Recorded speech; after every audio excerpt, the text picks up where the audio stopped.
Luke chapter 17 from verse 12. Luke 17 from verse 12. And as he entered into a certain village, there met him 10 men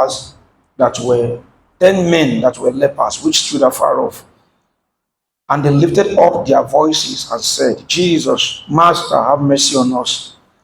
And when he saw them, he said unto them, Go, show yourself unto the priest. And it came to pass, as they went, they were cleansed. One of them, when he saw that he was healed, turned back, and with a loud voice glorified God, and fell down on his face at his feet, giving him thanks.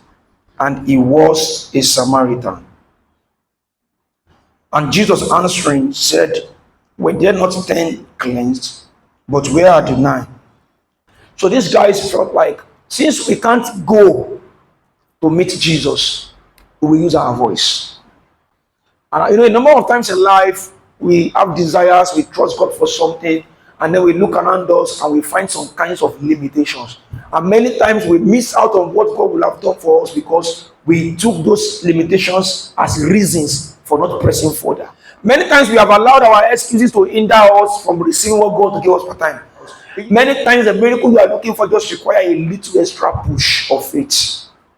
Faith is not dormant. Faith is not passive. Never allow the devil to sell this light to you under any condition, anything that there is nothing else I can do that will result to faith. It is impossible. God will never leave his children without a way out. A number of times the prayer to our answers wait for us in the place of meditation. Because there is this opportunity of navigating through our mind and dropping the way out. The reason why Mary Magdalene saw Jesus before Peter was because when they got to the tomb and they couldn't meet Jesus, the Bible says Peter and John, they took the napkin and they ran away. Mary stayed. And when Jesus Christ saw a woman who was not going to take a no for an answer, when Jesus Christ saw a woman who was not going to go back home empty-handed, he showed up. I want to take us through that story because it was an odd time for Jesus to show up. Magdalene. Why will Mary see Jesus Christ and Peter will not see him? Peter didn't wait.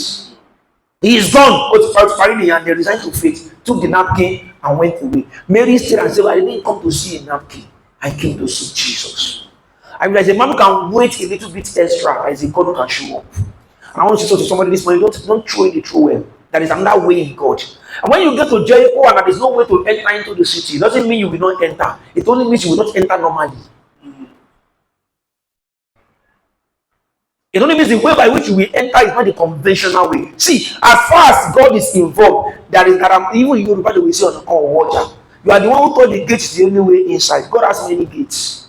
And you see, this is the reality of spiritual warfare. Spiritual warfare is not about shouting any power anywhere. Spiritual warfare is you being able to articulate what the devil is saying, processing it from the light of what God has said.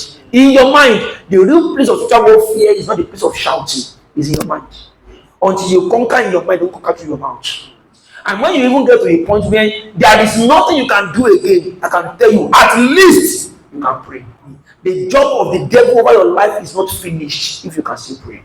It's only a man whose mouth cannot open to pray again that the enemy can walk away. No matter what they have taken, if somebody can lift his voice, you can still catch up. And in the realm of the spirit, distance is not a barrier. If you can't go there, send your voice. If they will not listen to you, talk to their spirit. Every man has a spirit. If their ears do not hear you, talk to their hearts.